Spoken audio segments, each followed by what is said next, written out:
হযরত সাআদ সালামী রাদিয়াল্লাহু তাআলা আনহু কালো একজন সাহাবী। হযরত সাআদ সালামী রাদিয়াল্লাহু তাআলা আনহু বিবাহের জন্য যাবেন, বিশ্বনবীর কাছে বললেন, নবী গো, আপনি যদি একটা লিখিত পত্র দিয়ে দিতেন আমার বিবাহের জন্য কোনো প্রবলেম হতো না। বিশ্বনবীজি বললেন, ঠিক আছে সাদ, যাও, লিখে দিলাম, নিয়ে যাও। মেয়ের বাবার কাছে দিয়ে বললেন, রাসূল পাঠিয়েছে, আল্লাহর পরেই যার সম্মানের স্থান। সুবহানাল্লাহ বলবেন না? আনন্দে কেঁদে দিলেন। সাআদ সালামীর দিকে লক্ষ্য করলেন, চেহারা তেমন সুন্দর না। আবার কাগজের দিকে লক্ষ্য করলেন, এই পত্রটা তো পৃথিবীর কেউ বানাই নাই, কেউ পাঠাই নাই, আল্লাহর পরে যার সম্মানের স্থান তিনি আমার কাছে পত্র পাঠিয়েছেন। আমার জীবনটা ধন্য হয়ে গেছে, আমার জীবনটা ধন্য, আমার মেয়ের জন্য আমার রাসূল পত্র পাঠিয়েছে, আমার জীবন ধন্য। সুবহানাল্লাহ বলেন। সাহাবী দেখলেন, তিনি বললেন, অবশ্যই বিবাহ হবে, তবে আমার মেয়ের অনুমতির একটা বিষয় আছে, আমার মেয়ের কাছ থেকে একটা অনুমতি নিই। অনুমতি নেওয়ার কাছাকাছি যেতে দেখলেন মেয়ে ফিসফিস করে কান্না করছে। মেয়ের বাবা বললেন, মনে হয় বিবাহ হবে না, চলে যেতে হবে তোমাকে। মনটাকে খারাপ করে পিছনের দিকে রওনা দিলেন, বিশ্বনবীর দরবারের দিকে যাবেন। মহিলাটা ডাক দিয়ে, মেয়ে ডাক দিয়ে বললেন, বাবা, যে সাহাবীটা আমাকে বিবাহ করার জন্য এসেছে, সাহাবীটা কই? বাবা বলছেন, মা, তোমার কান্নার আওয়াজ শুনে মনে করেছি মনে হয় তুমি বিয়েতে রাজি না, এই জন্যে সাহাবী চলে গিয়েছে। মেয়ে বলছে, আব্বা জান, আপনি কি আমারে পাগল পেয়েছেন? আল্লাহ রাসূল যে আমার বিবাহের জন্য প্রস্তাব পাঠিয়েছে, সে কালো না সাদা, লম্বা না বেঠে, এটা দেখার কোনো প্রয়োজন নাই। আমার রাসূল আমার জন্য প্রস্তাব পাঠিয়েছে, আমি মেয়ে হয়ে আমার জীবনটা ধন্য হয়েছে। আমার রাসূল আমার জন্য বিবাহের পাত্র পাঠিয়েছে, এটা আমার জন্য ধন্য। এই জায়গার ভিতরে যদি আমার রাসূলকে কেউ স্বপ্নে জগতে একবার দেখেন, তার জীবনটা ধন্য।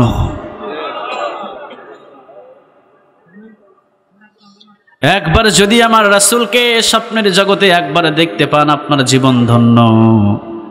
সেই রকম ভাবে সাহাবীর মেয়ে বলছে, আমার জীবনটাও আজকে ধন্য, তাড়াতাড়ি আনেন।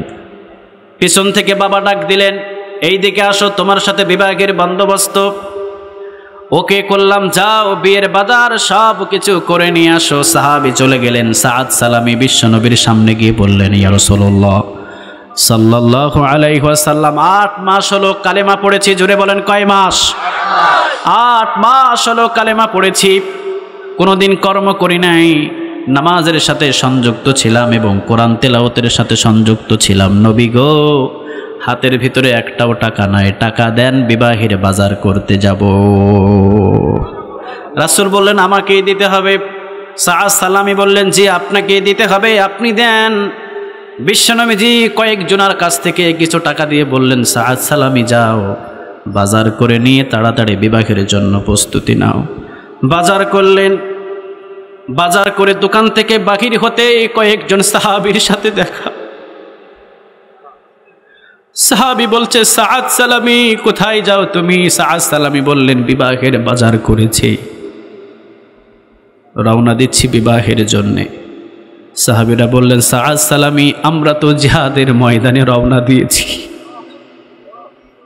আমরা যাচ্ছি জিহাদের ময়দানে, তুমি যাচ্ছ বিবাহের করার জন্যে, কেমন জানি একটা তফাৎ দেখা যায়। ও সাআদ সালামী। সাআদ সালামী বললেন, একটু দেরি করো।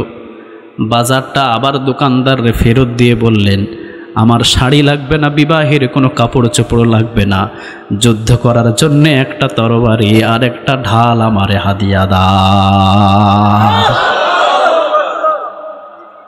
ইসলাম এত সোজা নয়। হযরত সাআদ সালামী বললেন, একটা তরবারি এবং একটা ঢাল আমারে হাদিয়া দাও, যদি দাম কম হয় যুদ্ধের ময়দান থেকে ফিরিলে অবশ্যই এটা শোধ করে দেব, বললেন লাগবে না, আপনি ঢাল এবং তরবারি নিয়ে যান, আপনি যতটুকু টাকার মাল কিনেছেন ঊর্ধ্বত কিছু টাকা পেয়ে যাবেন। সাদ সালামি যুদ্ধের ময়দানে যাওয়ার জন্য তরবারি নিলেন, ঢাল নিলেন, সাহাবীদের সামনে দৌড় দিয়ে জিহাদের ময়দানে ঝাঁপিয়ে পড়লেন। সাদ সালামি রাদিয়াল্লাহু তাআলা আনহু অনেক কাফেরদেরকে শেষ করে দিয়ে নিজেও শহীদ হয়ে গেলেন। বিশাল আকৃতির একটা দেহ পড়ে আছে। বিশ্বনবীজি সমস্ত সাহাবীদের লাশগুলোকে একত্রিত করতে বললেন। সব সাহাবীদের লাশগুলো একত্রিত হলো। বিশ্বনবীজির কাছে একজন সাহাবী এসে বললেন, ইয়া রাসূলুল্লাহ, যে সাহাবীকে বিবাহের জন্য পাঠিয়েছিলেন, বিবাহ করতে ওই সাহাবী যাই নাই, যুদ্ধের ময়দানে যুদ্ধ করতে করতে এই যে দেখেন শহীদের মর্তবা পেয়েছে। বিশ্বনবীজি কান্না শুরু করলেন। যৌবনের স্বাদ সাদ সালামি গ্রহণ করে নাই। যৌবনের যে একটা স্বাদ ছিল সাদ সালামি এটারে প্রাধান্য দেয় নাই। আল্লাহর ভালোবাসা সাদ সালামির কাছে সবচাইতে বেশি ছিল। এই জন্য বিবাহের ভালোবাসাটা ফেলে দিয়ে যুদ্ধের ময়দানে যুদ্ধ করে শহীদ হয়েছে। কান্না শুরু করলেন নবী। নিয়ে যাওয়া হলো কবরস্থানের দিকে, কবর দেওয়া হবে, দাফন করা হবে। বিশ্বনবীজি কান্না করলেন, একটু পরে আবার মুস্কি হাসিও দিলেন। আবার আরেকটা পর চোখের ভিতরে ডান হাত দিয়ে চোখটাকে এইভাবে ফিরিয়ে নিলেন। একইভাবে তিনটা অভিনয় করলেন। জোরে বলেন কয়টা? আর জোরে বলতে হবে কয়টা? প্রথম নম্বর অভিনয়, বিশ্বনবীজি কান্না করলেন। দ্বিতীয় নাম্বার মুস্কি একটা হাসিও দিলেন। তৃতীয় নাম্বার চোখটাকে হাত দিয়ে এই দিকে ফিরিয়ে নিলেন। কিছু সাহাবী বললেন, ও নবী, একই সাথে মুহূর্তের ভিতরে তিনটা ভাব আপনার দেখলাম। প্রথম ভাবটা ছিল কান্না, দ্বিতীয় ভাবটা ছিল হাসি, তৃতীয় ভাবটা ছিল চোখের ভিতরে হাত দিয়ে আপনি চোখটাকে ফিরিয়ে নিলেন। বিশ্বনবীজি বললেন, আমি লক্ষ্য করেছি সাদ সালামির শহীদের নিজের বিবাহর বাজারটা বিক্রি করে তরবারি এবং ঢাল নিয়ে যুদ্ধের ময়দানে এসে শহীদ হয়েছে। কত কষ্ট পেয়েছি আমি। কান্না শুরু করলাম।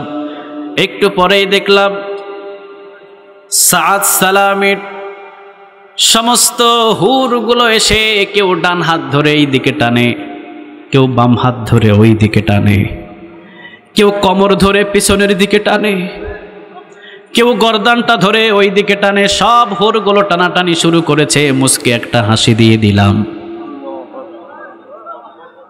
ভাই, কোরআনের জন্য যদি জীবন দেন, সম্মান কখনো কমে না, সম্মান বাড়ায়া দেয় কে? সাদ সালামের হুরেরানি এই দিকে টান ওই দিকে টান, চতুর্দিকে টানাটানি করছেন। জিবরিল আলাইহিস সালাম আমাকে বললেন, ও নবী, সাদ সালামি দুনিয়ার ভিতরে একটা বিবাহ করতে পারে নাই, আল্লাহ রাব্বুল আলামিন দেরি করে নাই, সাদ সালামির সাথে মৃত্যুর পরেই হুরের সাথে দেখা করিয়ে দিয়েছে। আবু বকর যখনই শুনলেন আবু বকরের আল্লাহরে ফকির বলেছে, প্রতিদিন আবু বকর রে ফকির ফকির বলে গালি দেয়। আবু বকর সিদ্দিক রাদিয়াল্লাহু তাআলা আনহু কোনোদিন রাগান্বিত হয় নাই। আজকে যখন আবু বকরের আল্লাহরে ফকির বলে গালি দিয়েছে, আবু বকরকে রশি দিয়ে আর কখনো বেঁধে রাখা যাবে না। ইমান কত বড় মজবুত। দৌড় দিয়ে কাফেরের বাচ্চারে ধরে গালের উপরে ঠাস করে একটা থাপ্পড় দিয়েছে। থাপ্পড়ের সাথে 5 আঙ্গুলের দাগ সাথে সাথে উঠেছে। দৌড় দিয়ে পালিয়ে চলে গেছে। আল্লাহর কসম করে বলি, শুধুমাত্র আবু বকর নয়, আজকের এই ময়দানের ভিতরে যত যুবক ভাইয়েরা বসে আছে, যদিও মুখের ভিতরে দাড়ি নাই, যদিও সুন্নতি লেবাস নাই, মাথার উপরে টুপি নাই, এমন একটা যুবকের সামনেও যদি আল্লাহরে কেউ ফকিরি বলে, আল্লাহর কসম ওই যুবক যে কাফের বলেছে, যে আল্লাহরে ফকিরি বলেছে, তাকে ছেড়ে দেবে না। যদি ঈমান কম হতে পারে, দাড়ি না থাকতে পারে, মাথায় টুপি না থাকতে পারে, কিন্তু এই বাংলাদেশের যুবকেরা এত আল্লাহরে ভালোবাসে বেশি, এত রাসূলরে ভালোবাসে বেশি, হাজার বন্ধুত্ব, কিন্তু আল্লাহর বিপক্ষে কোনো কথা বললে ওই যুবক তাকে হাঁটতেও দেব না। চিল্লা বলো ঠিক কিনা? আবু বকর সিদ্দিক রাদিয়াল্লাহু তাআলা আনহু গালের ভিতরে একটা থাপ্পড় লাগালেন, বেশি দেয় নাই, দিয়েছে কয়টা? সবাই বলেন কয়টা? একটা দিতেই পালিয়ে গেলেন কাফের চিন্তা করলেন আর কোথাও আমি বিচার পাবো না, একজনের দরবারে উচিত বিচার পাবো, ইনসাফের বিচার পাবো, তিনি হলেন মুহাম্মদুর রাসূলুল্লাহ। ওই দরবারে যদি বিচার দিতে পারি, ওই দরবারের বিচার কখনো আবু বকর কেউ সাপোর্ট করবে না, আমি কাফের কেউ সাপোর্ট করবে না, দেখবে দোষ কে করেছে, যার দোষ তাকেই মুহাম্মদ শাস্তি দিয়ে দেবে। সুবহানাল্লাহ বলবেন না? রাসূল কখনো পাশের বন্ধু দেখে খাতির করে না, রাসূল কখনো চেহারার দিকে নজর করে বিচারের রায় দেয় না, রাসূল একদিকে লক্ষ্য করে রায় দেয়। বলেন তো কিতাবের নামটা কি? রাসূল এটার দিকে নজর করে। সুবহানাল্লাহ বলবেন না? নিজের দলীয় লোক বলে 7 খুন মাপ, অন্য দলীয় লোক 5 ওয়াক্ত নামাজি, তাহাজ্জুদ গুজার, দিনদার, ইমানদার, পরহেজগার, এরপরও রিমান্ড। এইটারে কখনো ইনসাফের বিচার বলে না। বিশ্বনবীদের সামনে কুরাইশ বংশের একজন মহিলা চুরি করে বিচার এলো রাসূল করিম সাল্লাল্লাহু আলাইহি ওয়াসাল্লাম। রাসূলের সামনে বিচার আসার সাথে সাথেই বললেন, চুরি করেছে, হাত দুইটা এই মুহূর্তে কেটে দাও। এই আইনটা পৃথিবীর কারণে, বলেন তো আইনটা কার? চুরি করেছে, হাত দুইটা কেটে দাও। আজকে যদি চুরির বিচার বাংলার জমিনের ভিতরে থাকতো, অক্সফোর্ডে, লন্ডনে সাধারণ বাংলাদেশের প্রেসিডেন্ট হয়ে বাড়ি কখনো বানাইতে পারতো না। হাত কাটার যদি বিচার আমার বাংলার জমিনে থাকতো, বাংলাদেশের টাকা বিদেশ ব্যাংকে কখনো জমা করার সাহস করতো না। যারা এই টাকাগুলো পাচার করে, রিকশাওয়ালার টাকারও ভাগ ওই টাকায় আছে না নাই? আমার টাকা, আপনার টাকা, আমাদের প্রত্যেকের ট্যাক্সের টাকা যারা চুরি করেছে, যদি হাত কাটার আইন এই বাংলার জমিনে থাকতো, একটা চোরের হাত যদি বাইতুল মুকাররমে স্কয়ারের ভিতরে কেটে দেওয়া হতো, ওয়াল্লাহি আল্লাহর কসম করে বলি, বাংলাদেশের ভিতরে দ্বিতীয় দিন থেকে একটা চোর খুঁজে পাওয়া যেত না। একটা চোর আপনি খুঁজে পেতেন না। কুরাইশ বংশের মহিলা চুরি করলো, সাথে সাথে বিশ্বনবী বললেন, হাত কেটে দাও। হাত কাটার জন্য প্রস্তুতি নিয়েছে। একজন সাহাবী বললেন, ও নবী, আপনি কি জানেন নাকি এই মহিলাটা কুরাইশ বংশের মহিলা? আপনার বংশের সাথে কুরাইশ বংশ মিল, আপনার বংশ কুরাইশ বংশ, একই বংশ। নবী, আপনি যদি কুরাইশ বংশের মহিলার হাত কেটে দেন, আপনার বংশের মান ইজ্জত কমে যাবে। বিশ্বনবীজি আগুনের মতো লাল হয়ে গেলেন, দাঁড়িয়ে গেলেন, কণ্ঠের আওয়াজ আরো বড় হলো, চিৎকার দিয়ে বললেন, কার এত বড় সাহস আমার বংশের পরিচয় দিয়ে বিচারটাকে ছোট করার জন্য আমার কাছে আকুতি মিনতি করে? আজকে কুরাইশ বংশের মহিলা যদি চুরি না করে, আজকে যদি আমার মেয়ে ফাতেমাও চুরি করতো, আমার মেয়ের ফাতেমার দুইটা হাত আমি কেটে দিতাম। এইটারে বলে ইনসাফের বিচার। বাংলাদেশের ভিতরে ধর্ষণ করে একজন, মজনুর মতো পাগল বানায়া জেলখানায় ভরে আরেকজন, আছে না নাই? কি আজব একটা দৃশ্য। সাথে সাথে বিশ্বনবীর দরবারে এলেন কাফের আসার সাথে সাথে বললেন, ও নবী, আপনার সাহাবী নাম হলো আবু বকর, দেখেন থাপ্পড় দিয়ে গালটারে কি করেছে। বিশ্বনবী বললেন, আমার সাহাবী আবু বকর মারে নাই, তোমার নাম বলতে ভুল হয়েছে, নামটা হবে হযরতে ওমর। একজন হলেন নরম, আরেকজন হলেন গরম। একজন হলেন নরম, আরেকজন হলেন গরম। তবে এখন যে পরিস্থিতি, আর নরমের কোনো চিন্তা করা যাবে না। এখন আমাদের প্রত্যেকের গরম হওয়ার প্রয়োজন আছে না? না, এখন আর আবু বকর চলবে না। এখন হতে হবে কি? সবাই বলেন, হতে হবে কি? সারা বিশ্ব মিলে কত মাদ্রাসা হলো, সারা বিশ্ব মিলে কত প্রতিষ্ঠান হলো, মাঝে মাঝে চোখের ভিতরে কান্না চলে আসে। আজ পর্যন্ত ওমর কেউ বানাইতে পারলো না। তবে দেশের ভিতরে একটা ওমরের খুব প্রয়োজন।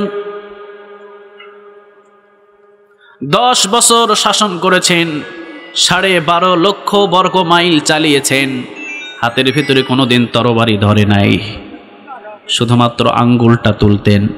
যারা বাঁকা রাস্তায় চলতেন ভুলেও আর কখনো বাঁকা রাস্তায় চলার সাহস পেত না।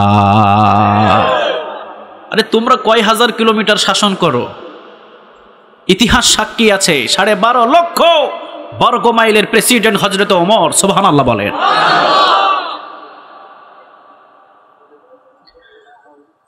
যে ওমর রাস্তা দিয়ে হাঁটতেন, বিশ্বনবীজি বলতেন আমার একজন সাহাবী আছে, নাম হলেন হযরত ওমর রাদিয়াল্লাহু তাআলা আনহু, আমার একজন নরম সাহাবী। আরহামু উম্মতি বি উম্মতি আবু বকর, সবচাইতে নরম মানের সাহাবী হলেন আবু বকর।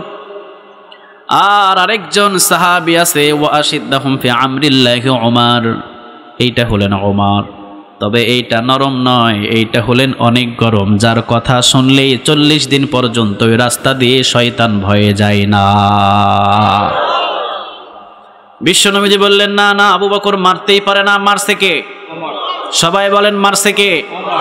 হয়তোবা তোমার নাম বলতে ভুল হয়, সাহাবীর কথা তোমার হয়তো স্মরণ নাই, তুমি হয়তোবা আমার আবু বকররে চিনো না, হয়তো ভুল করে বলেছো আবু বকরের নাম।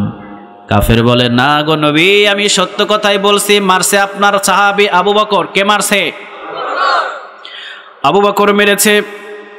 বিশ্বনবীজি বললেন মুস্কি হাসি দিয়ে, না আবু বকর মারতে পারে না, হয়তোবা মারছে ওমর, নাম বলছে আবু বকর।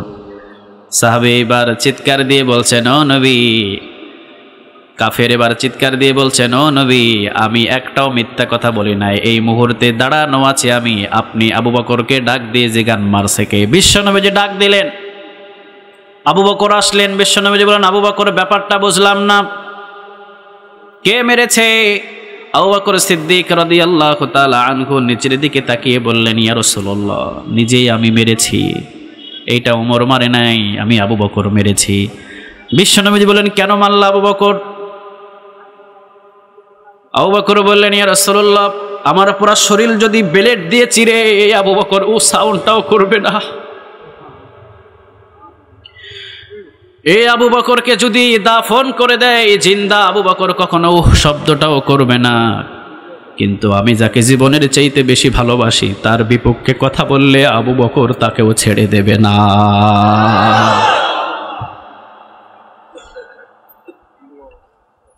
সাথে সাথে বিশ্বনবীজি বললেন ঘটনাটা বিশ্লেষণ করো আবু বকর, কি হয়েছে?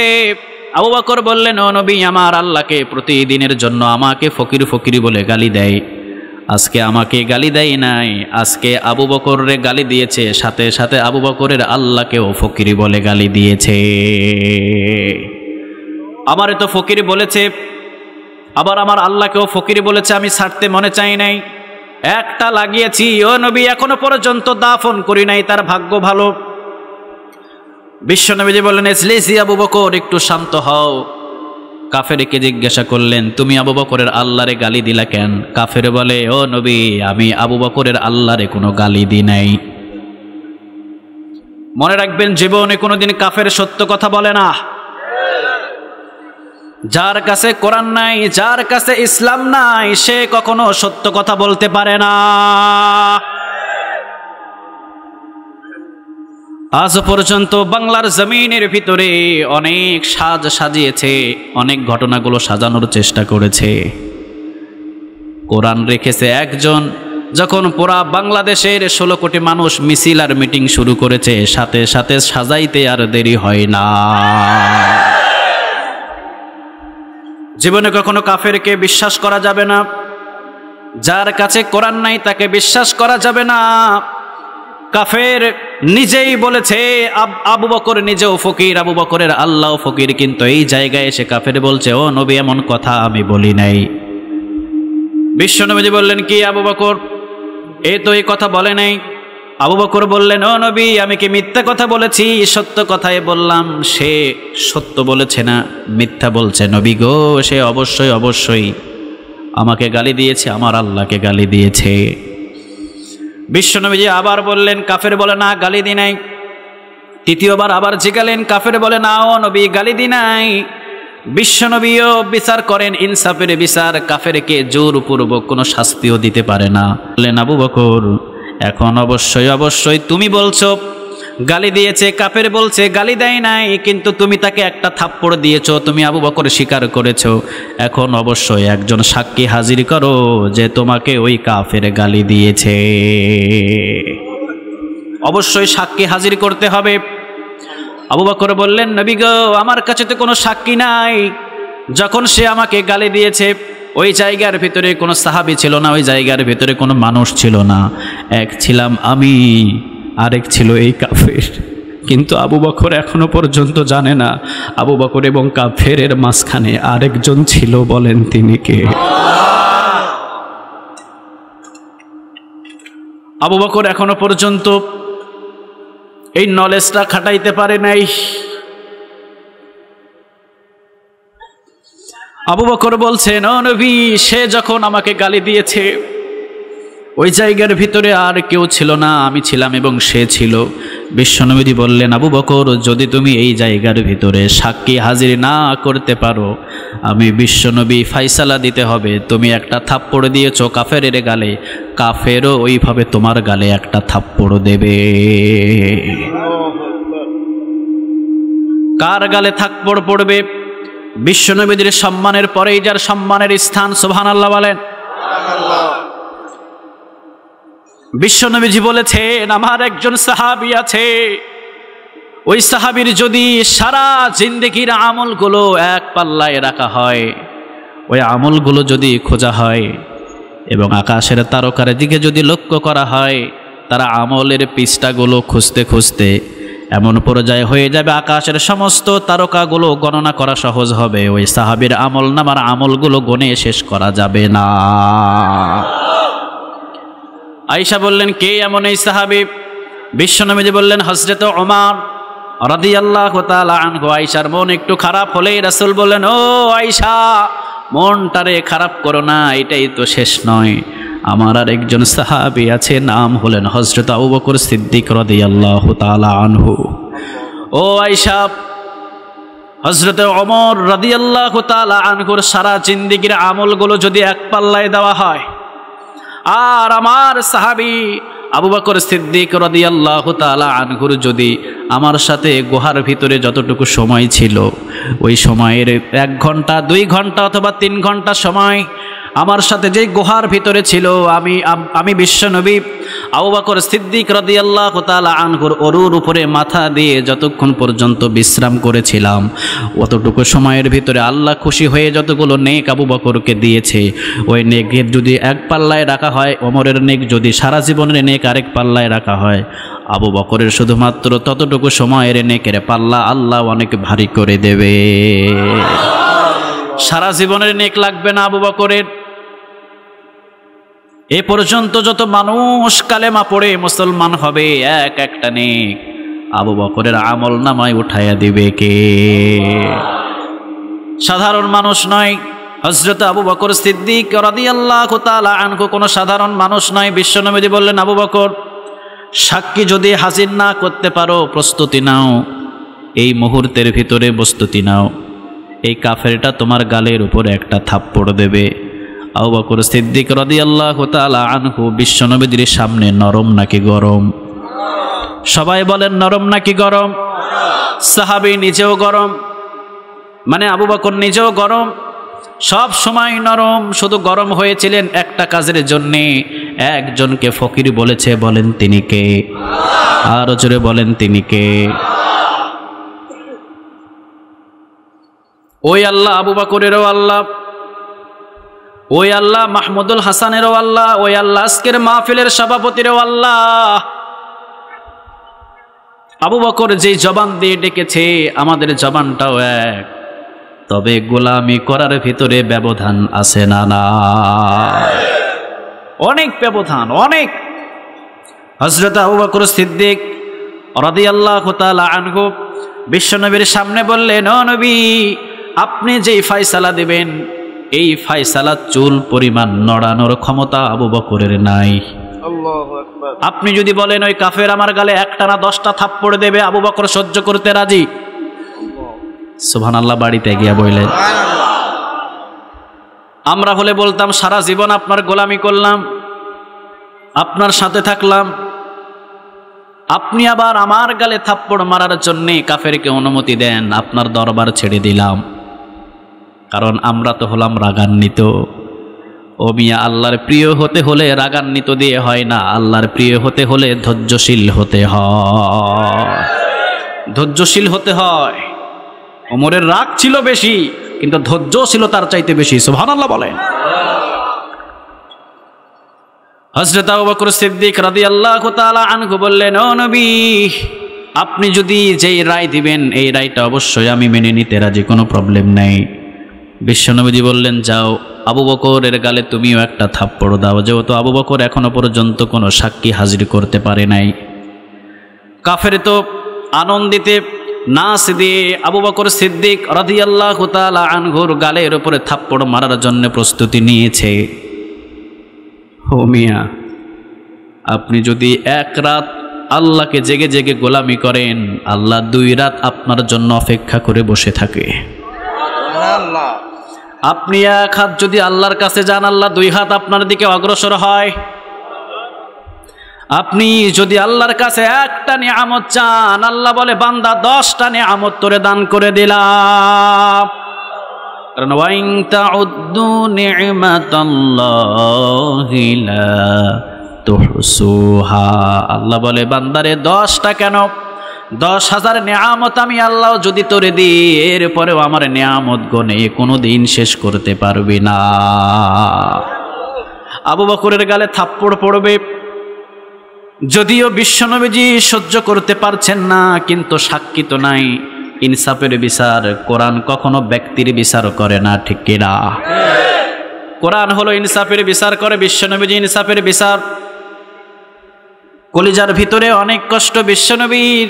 আবু বকরের গালে থাপ্পড় পড়বে, আর একজন কাফের আবু বকরের গালে থাপ্পড় দেবে। হযরত ওমর রাদিয়াল্লাহু তাআলা আনহু রাগে গড়গড় করছে, কারণ ওমর রাদিয়াল্লাহু তাআলা আনহু অনেক রাগান্বিত মানুষ। এইরকম 10টা কাফের ওমরের কাছে কিছুই না। হযরত আলী রাদিয়াল্লাহু তাআলা আনহু নিচের দিকে তাকিয়ে আছেন, সব সাহাবীগুলো নিচের দিকে তাকিয়ে আছে, 1 পা 2 পা করে কোন রকম সাহস জগিয়ে জগিয়ে কাফের অগ্রসর হচ্ছেন, আবু বকরের গালে থাপ্পড় মারবে। এমনি সময় আল্লাহ রাব্বুল আলামিন বললেন, ও নবী, আবু বকরের সাক্ষীর প্রয়োজন। পৃথিবীর কোনো মানুষ যদিও আবু বকরের সাক্ষী নাই, নবী গো, আমি আল্লাহ রাব্বুল আলামিন আবু বকরের সাক্ষী দিয়ে দিলাম। লাকাদ সাদাকাল্লাহু কাওলাল্লাযীনা ক্বালু ইন্নাল্লাহা ফাকীর। নবী জান, আমি আল্লাহ রাব্বুল আলামিন আবু বকরের পক্ষে সাক্ষী দিয়ে দিলাম। নবী গো, এই কাফের সত্যি সত্যি আমি আল্লাহকে ফকির বলে গালি দিয়েছে।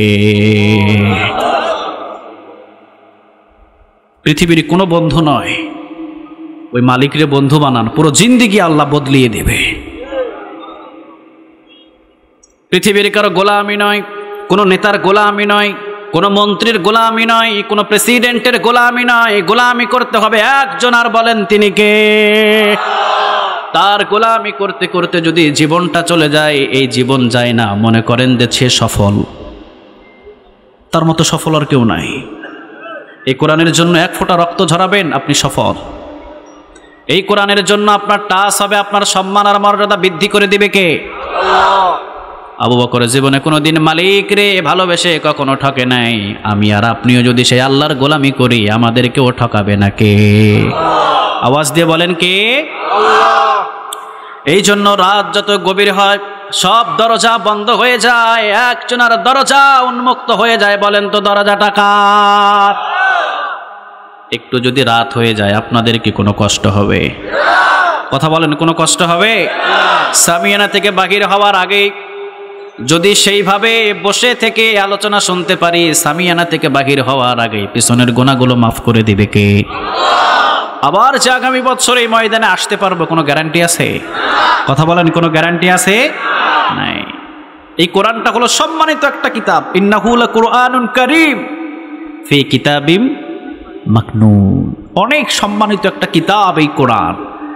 এই কোরআনটা যাকেই ধরে তার সম্মান বৃদ্ধি করে দেয়। সুবহানাল্লাহ বলবেন না? লন্ডনে যেতে পারে নাই মিজানুর রহমান আজহারি ভাই, বাহিরের কান্ট্রিগুলোতে ঢুকতে পারছেন না তিনি। এতে মনে করেন না তার সম্মানটা কমছে, না, তার সম্মানটা দিন দিন উপরের দিকে উঠছে। সুবহানাল্লাহ বলবেন না? হাজারো মানুষ তাকে চিনছে, হাজারো মানুষ তাকে ফলো করছে। এই সম্মান দিন দিন কমে না, কারণ কোরআনটারে যে টাচ করে তার সম্মান মর্যাদা বাড়িয়ে দেয় কে? এই কোরআনটা এমন একটা কিতাব, একটা সম্মানিত একটা কিতাব, যে এই কোরআনটাকে ধরবে তার সম্মান বাড়বে না কমবে? সবাই বলতে হবে, বাড়বে না কমবে? আজকে আমরা একটা মহাব্বত, এই কোরআন, এই কোরআনের মহাব্বতে বসেছি, নাকি অন্য কোনো উদ্দেশ্য আছে? আপনাদের অন্য কোনো উদ্দেশ্য আছে? না, আমাদের কোনো উদ্দেশ্য নয়। আমাদের উদ্দেশ্য হলো এই কোরআন থেকে কিছু কথা শোনা, ঠিক কি না? তাহলে এই কোরআনটা হলো সম্মানিত কিতাব, সবার বিশ্বাস হয়? সবাই বলেন, বিশ্বাস হয়? এই কোরআনটা এমন সম্মানিত কিতাব, এই কোরআনটাকে কেউ গালি দিলে যার ভিতরে ঈমান আছে সে কখনো সহ্য করতে পারে না। সুবহানাল্লাহ বলবেন না? এই কোরআনের জন্যই বিশ্বনবীজি উহুদের প্রান্তে মার খেয়েছে। এই কোরআনের জন্য আমির হামজা জীবন দিয়েছে। এই কোরআনের জন্য খাব্বাবকে জীবন দিতে হয়েছে। এই কোরআনের জন্য খাব্বাবের কোমর জ্বলেছে, খুবাইবকে জীবন দিতে হয়েছে। এই কোরআনের জন্য সুমাইয়াকে জীবন দিতে হয়েছে। অতএব এই কোরআনের বিপক্ষে যদি বাংলার জমিনের ভিতরে কোনো নাস্তিক কথা বলে, 16 কোটি মুসলমান সেটা কখনো মেনে নেবে না।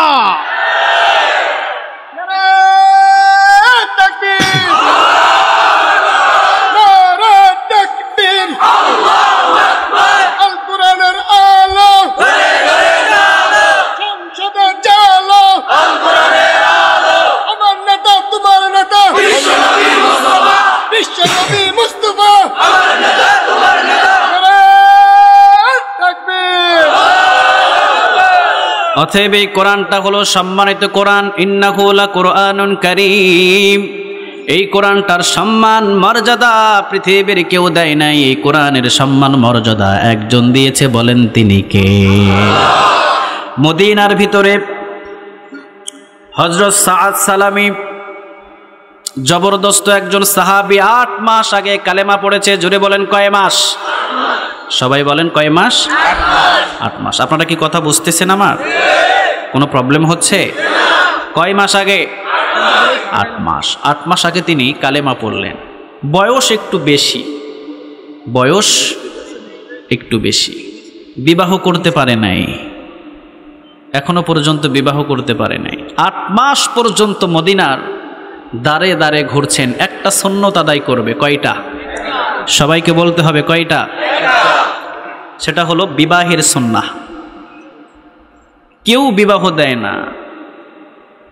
হযরত সাআদ সালামি ছিলেন অনেকটা কালো, চেহারার ভিতরে একটু বসন্তের দাগ ছিল, বয়সটাও বেশি, কেউ পছন্দ করে না। বিশ্বনবীজির দরবারে গেলেন, যাওয়ার পরে বললেন, ও নবী, কালেমা পড়লাম, 8 মাস হয়ে গেল, এখনো পর্যন্ত কেউ আমার সাথে একটা মেয়ে বিবাহ দিল না।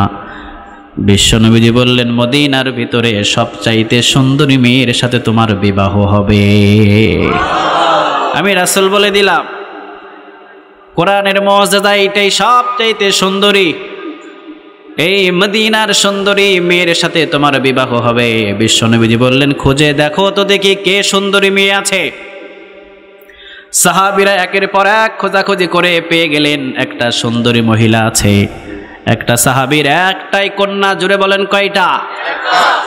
উপযুক্ত হয়েছে। ও নবী, আপনি যদি বলেন প্রস্তাবটা পাঠাতে পারি। বিশ্বনবীজি বললেন, প্রস্তাব তোমারে পাঠানো হবে না, এই সাআদ সালামি নিজেই নিজের বিবাহের প্রস্তাব নিয়ে যাবে। সাআদ সালামি যাইতে দেরি, বিবাহ হতে দেরি হবে না। সুবহানাল্লাহ বলেন। হযরত সাআদ সালামি রাদিয়াল্লাহু তাআলা আনহু কালো একজন সাহাবী, কোরআনটারে জীবনের চাইতেও বেশি ভালোবাসেন। প্রতিদিন এই কোরআনের মহাব্বতে রাসূলের সামনে বসে থাকতেন। রাসূল উঠে যেতেন, সাদ সালামি এখনো পর্যন্ত বসে থাকতেন। সুবহানাল্লাহ বলে। বিশ্বনবীজি বলতেন, সাদ সালামি মাজমা শেষ, আলোচনা শেষ, মসজিদে নববী থেকে বাহিরে যাও, কর্ম করো। সাদ সালামি বললেন, ও নবী, কোরআনটা আমারে কেমন জানি চুম্বকের মতো টানে।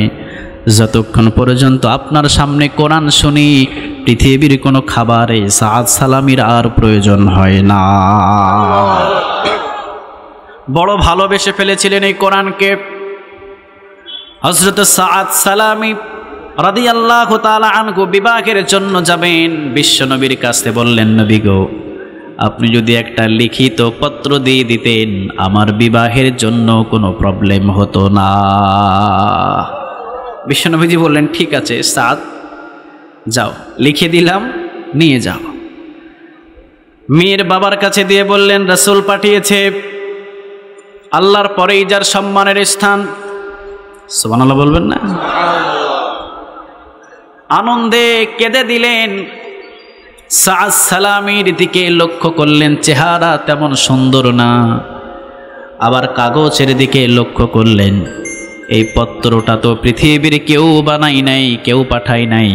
আল্লাহর পরে যার সম্মানের স্থান, তিনি আমার কাছে পত্র পাঠিয়েছেন। আমার জীবনটা ধন্য হয়ে গেছে, আমার জীবনটা ধন্য। আমার মেয়ের জন্য আমার রাসূল পত্র পাঠিয়েছে, আমার জীবন ধন্য। সুবহানাল্লাহ বলেন। সাহাবী দেখলেন, তিনি বললেন, অবশ্যই বিবাহ হবে, তবে আমার মেয়ের অনুমতির একটা বিষয় আছে। আমার মেয়ের কাছ থেকে একটা অনুমতি নিই। অনুমতি নেওয়ার কাছাকাছি যেতে দেখলেন মেয়ে ফিসফিস করে কান্না করছে। মেয়ের বাবা বললেন, মনে হয় বিবাহ হবে না, চলে যেতে হবে তোমাকে, চলে যেতে হবে তোমাকে। মনটাকে খারাপ করে পিছনের দিকে রওনা দিলেন, বিশ্বনবীর দরবারের দিকে যাবেন। মহিলাটা ডাক দিয়ে, মেয়ে ডাক দিয়ে বললেন, বাবা, যে সাহাবীটা আমাকে বিবাহ করার জন্য এসেছে, সাহাবীটা কই? বাবা বলছেন, মা, তোমার কান্নার আওয়াজ শুনে মনে করেছি মনে হয় তুমি বিয়েতে রাজি না, এই জন্যে সাহাবী চলে গিয়েছে। মেয়ে বলছে, আব্বা জান, আপনি কি আমারে পাগল পেয়েছেন? আল্লাহ রাসূল যে আমার বিবাহের জন্য প্রস্তাব পাঠিয়েছে, সে কালো না সাদা, লম্বা না বেঠে, এটা দেখার কোনো প্রয়োজন নাই। আমার রাসূল আমার জন্য প্রস্তাব পাঠিয়েছে, আমি মেয়ে হয়ে আমার জীবনটা ধন্য হয়েছে। আমার রাসূল আমার জন্য বিবাহের পাত্র পাঠিয়েছে, এটা আমার জন্য ধন্য। এই জায়গার ভিতরে যদি আমার রাসূলকে কেউ স্বপ্নে জগতে একবার দেখেন, তার জীবনটা ধন্য।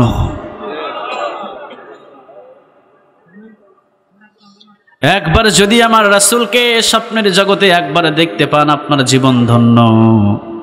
সেই রকম ভাবে সাহাবীর মেয়ে বলছে, আমার জীবনটাও আজকে ধন্য, তাড়াতাড়ি আনেন। পিছন থেকে বাবা ডাক দিলেন, এই দিকে আসো, তোমার সাথে বিবাহের বন্দোবস্ত ওকে করলাম, যাও বিয়ের বাজার সব কিছু করে নিয়ে আসো। সাহাবী চলে গেলেন। সাদ সালামি বিশ্বনবীর সামনে গিয়ে বললেন, ইয়া রাসূলুল্লাহ সাল্লাল্লাহু আলাইহি ওয়াসাল্লাম, 8 মাস হলো কালেমা পড়েছি। জোরে বলেন, কয় মাস? 8 মাস হলো কালেমা পড়েছি, কোনোদিন কর্ম করি নাই, নামাজের সাথে সংযুক্ত ছিলাম এবং কোরআন তেলাওয়াতের সাথে সংযুক্ত ছিলাম। নবী গো, হাতের ভিতরে একটাও টাকা নাই, টাকা দেন, বিবাহের বাজার করতে যাব। রাসূল বললেন, আমাকেই দিতে হবে। সাদ সালামি বললেন, জি, আপনাকেই দিতে হবে, আপনি দেন।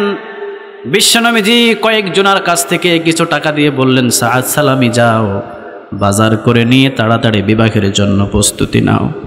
বাজার করলেন।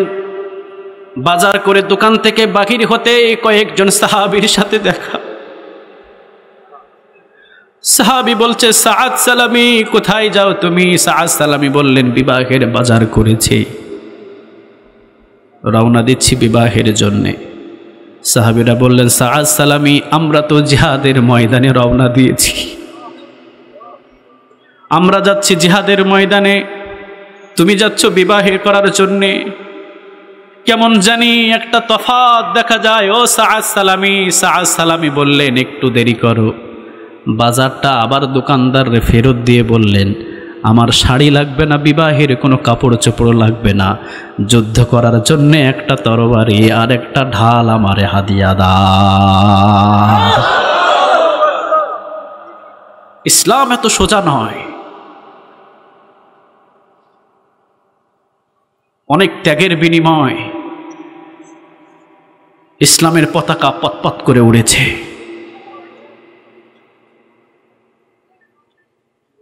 ফুল বিছানো রাস্তা দিয়ে কখনো ইসলাম হেঁটে হেঁটে আসে নাই, রক্তের বন্যা বয়ে এরপরে ইসলাম আপনার কাছে আমার কাছে পৌঁছেছে, ঠিক কিনা? হযরত সাআদ সালামি বললেন, একটা তরবারি এবং একটা ঢাল আমারে হাদিয়া দাও, যদি দাম কম হয় যুদ্ধের ময়দান থেকে ফিরিলে অবশ্যই এটা শোধ করে দেব। বললেন, লাগবে না, আপনি ঢাল এবং তরবারি নিয়ে যান, আপনি যতটুকু টাকার মাল কিনেছেন অর্থ তো কিছু টাকা পেয়ে যাবেন। সাআদ সালামি যুদ্ধের ময়দানে যাওয়ার জন্য তরবারি নিলেন, ঢাল নিলেন, সাহাবীদের সামনে দৌড় দিয়ে জিহাদের ময়দানে ঝাঁপিয়ে পড়লেন। সাআদ সালামি রাদিয়াল্লাহু তাআলা আনহু অনেক কাফেরদেরকে শেষ করে দিয়ে নিজেও শহীদ হয়ে গেলেন। বিশাল আকৃতির একটা দেহ পড়ে আছে। বিশ্বনবীজি সমস্ত সাহাবীদের লাশগুলোকে একত্রিত করতে বললেন, সব সাহাবীদের লাশগুলো একত্রিত হলো। বিশ্বনবীজির কাছে একজন সাহাবী এসে বললেন, ইয়া রাসূলুল্লাহ, যে সাহাবীকে বিবাহের জন্য পাঠিয়েছিলেন, বিবাহ করতে ওই সাহাবী যাই নাই, যুদ্ধের ময়দানে যুদ্ধ করতে করতে এই যে দেখেন শহীদের মর্তবা পেয়েছে। বিশ্বনবীজি কান্না শুরু করলেন। যৌবনের স্বাদ সাআদ সালামি গ্রহণ করে নেই। যৌবনের যে একটা স্বাদ ছিল সাআদ সালামি এটারে প্রাধান্য দেয় নাই। আল্লাহর ভালোবাসা সাআদ সালামির কাছে সবচাইতে বেশি ছিল। এই জন্য বিবাহের ভালোবাসাটা ফেলে দিয়ে যুদ্ধের ময়দানে যুদ্ধ করে শহীদ হয়েছে। কান্না শুরু করলেন নবী। নিয়ে যাওয়া হলো কবরস্থানের দিকে, কবর দেওয়া হবে, দাফন করা হবে। বিশ্বনবীজি কান্না করলেন, একটু পরে আবার মুস্কি হাসিও দিলেন। আবার আরেকটা পর চোখের ভিতরে ডান হাত দিয়ে চোখটাকে এইভাবে ফিরিয়ে নিলেন। একইভাবে তিনটা অভিনয় করলেন। জোরে বলেন কয়টা? আর জোরে বলতে হবে কয়টা? প্রথম নম্বর অভিনয়, বিশ্বনবীজি কান্না করলেন। দ্বিতীয় নম্বর মুস্কি একটা হাসিও দিলেন। তৃতীয় নম্বর চোখটাকে হাত দিয়ে এই দিকে ফিরিয়ে নিলেন। কিছু সাহাবী বললেন, ও নবী, একই সাথে মুহূর্তের ভিতরে তিনটা ভাব আপনার দেখলাম। প্রথম ভাবটা ছিল কান্না, দ্বিতীয় ভাবটা ছিল হাসি, তৃতীয় ভাবটা ছিল চোখের ভিতরে হাত দিয়ে আপনি চোখটাকে ফিরিয়ে নিলেন। বিশ্বনবীজি বললেন, আমি লক্ষ্য করেছি সাআদ সালামির শহীদের নিজের বিবাহর বাজারটা বিক্রি করে তরবারি এবং ঢাল নিয়ে যুদ্ধের ময়দানে এসে শহীদ হয়েছে। কত কষ্ট পেয়েছি আমি। কান্না শুরু করলাম। একটু পরেই দেখলাম সাআদ সালামির সমস্ত হুরগুলো এসে কেউ ডান হাত ধরে এই দিকে টানে, কেউ বাম হাত ধরে ওই দিকে টানে, কেউ কোমর ধরে পিছনের দিকে টানে, কেউ গর্দানটা ধরে ওই দিকে টানে। সব হুরগুলো টানাটানি শুরু করেছে। মুস্কি একটা হাসি দিয়ে দিলাম। ভাই, কোরআনের জন্য যদি জীবন দেন, সম্মান কখনো কমে না, সম্মান বাড়ায়া দেয় কে? সাআদ সালামির হুরেরানি এই দিকে টান ওই দিকে টান, চতুর্দিকে টানাটানি করছেন। জিবরিল আলাইহিস সালাম আমাকে বললেন, ও নবী, সাআদ সালামি দুনিয়ার ভিতরে একটা বিবাহ করতে পারে নাই, আল্লাহ রাব্বুল আলামিন দেরি করে নাই, সাআদ সালামির সাথে মৃত্যুর পরেই হুরের সাথে দেখা করিয়ে দিয়েছে। আল্লাহর প্রতি যখন এত ভালোবাসা, আল্লাহ নিজেও ভালোবাসা দেখালেন। বিশ্বনবীর সামনে সাহাবীরা বললেন, ও নবী, চোখটাকে ফিরাইয়া নিলেন কেন? বিশ্বনবীজি বললেন, যখন সাদ সালামির টানাটানি শুরু করেছে, একটা হুর পায়ের গোড়ালি আছে, গোড়ালি থেকে একটু উপরে যখন কাপড় উঠে গেছে, আমি বিশ্বনবীজির কাছে অনেকটা লজ্জা লেগেছে, চোখে অনেকটা লজ্জা পেয়েছি। চোখে লজ্জা পাওয়ার সাথে সাথে চোখটাকে টান দিয়ে ফিরিয়ে নিলাম। তিনটা কারণ হয়েছে। সাদ সালামের ঘটনাটার উদ্দেশ্য হলো, কোরআনের জন্য জীবন দিলে আল্লাহ কখনো ঠকায় না, বরং তাদেরকে জিতিয়ে দেয় কে? আজ পর্যন্ত যদি এই কোরআনের জন্য জীবন কেউ দেয়, আল্লাহ তাদেরকেও ঠকাবে না। চিল্লা বলো ঠিক কিনা? তাহলে এই কোরআনটাকে আমরা সবাই ভালোবাসতে রাজি? আওয়াজ দিয়ে বলতে হবে, সবাই ভালোবাসতে রাজি? এই কোরআনের জন্য যদি জীবন দিতে হয়, সবাই জীবন দিতে রাজি? আরো জোরে বলতে হবে, সবাই জীবন দিতে রাজি? দেখি কারা জীবন দিতে রাজি? লিল্লাহে তাকবীর, লিল্লাহে তাকবীর। হাত নামান, আল্লাহ তুমি কবুল কর। আরো জোরে বলেন আমিন। এই কোরআনের ভিতরে সূরা আছে কয়টা? সবাইরে বলতে হবে কয়টা? 114। এই কোরআনের ভিতরে সূরা আছে 114টা। আজকে আমরা কথা শুনবো 2 নম্বর সূরা থেকে। কয় নম্বর? 2 নম্বর সূরা, সূরা আল বাকারার 255 নম্বর আয়াত থেকে। আচ্ছা, 255 যে আয়াতটা আছে, আয়াতটার নাম কেউ বলতে পারবেন কি? আয়াতুল কুরসি। আলহামদুলিল্লাহ বলেন। বিশ্বনবী একজন সাহাবীকে বললেন, সাহাবী, তোমার ধন সম্পদ কিরকম? সাহাবী বলছেন, আমার কিছু নাই, আমার কিছু নাই। বিশ্বনবী বললেন, সূরাতুল ফাতিহা জানো? সাহাবী বললেন, জি জানি।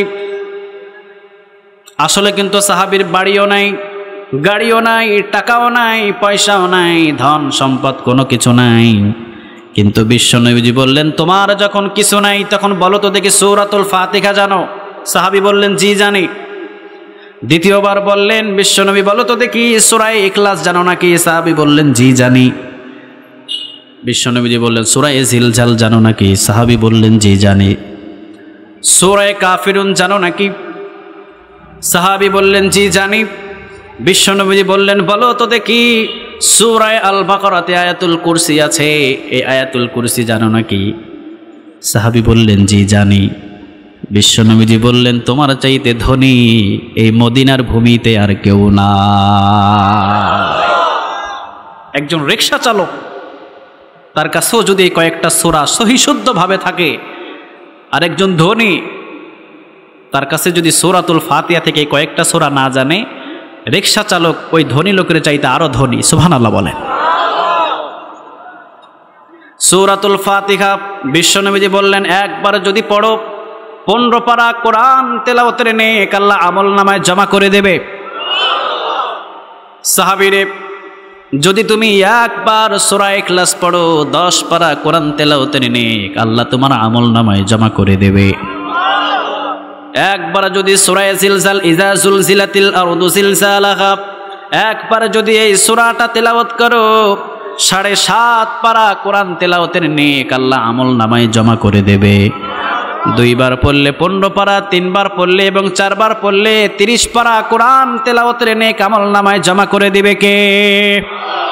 ইযা জাআ নাসরুল্লাহি ওয়াল ফাত, সূরা নাসর যদি একবার পড়ো, আল্লাহ রাব্বুল আলামিন তোমার আমল নামার ভিতরে 7.5 পারা কোরআন তেলাওয়াতের নেক লিখে দেবে। সর্বশেষ বললেন বিশ্বনবী, আয়াতুল কুরসি যদি একবার পড়ো, জোরে বলেন কয়বার? আরো জোরে বলতে হবে কয়বার?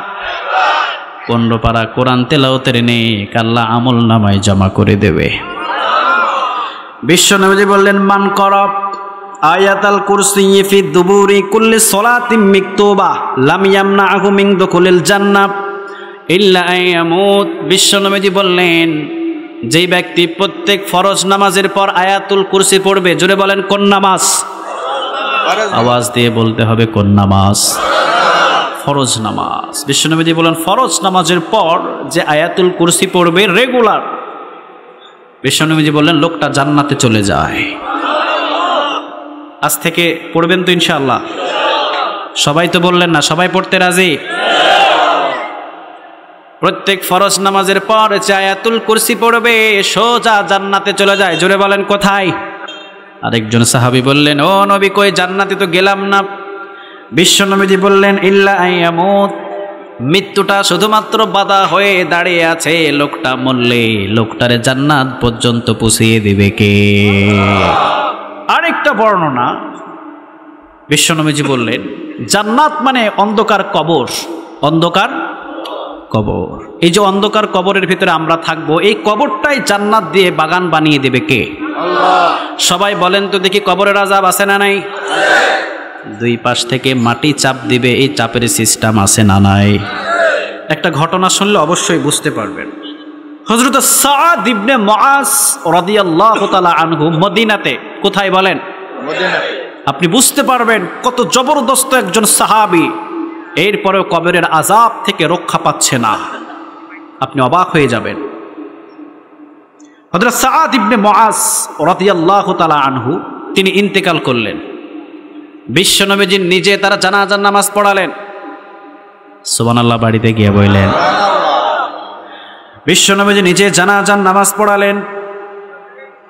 জানাজার নামাজ পড়ানোর পর সাহাবীদেরকে বললেন, ছেড়ে দাও, কবর ছেড়ে দাও। বিশ্বনবীজি কবরে দাফন করার পর একটু পরে বিশ্বনবীজি বলতেন, কবরটা ছেড়ে দাও। আজকে বিশ্বনবীজি কবর ছেড়ে দিতে বললেন। সমস্ত সাহাবীগুলো নিজ নিজ বাড়ির দিকে যেতে চায়। বিশ্বনবীজি বললেন, না, যাওয়া যাবে না, একটু দাঁড়াও। সুবহানাল্লাহ নাই? সুবহানাল্লাহ। কেন দাঁড়াতে বললেন? কি জন্যে বললেন? বিশ্বনবীজি বললেন, সবাই মিলে গুনগুন গুনগুন সুরে পড়ো সুবহানাল্লাহ। আবার বলেন সুবহানাল্লাহ, আরো জোরে বলেন সুবহানাল্লাহ।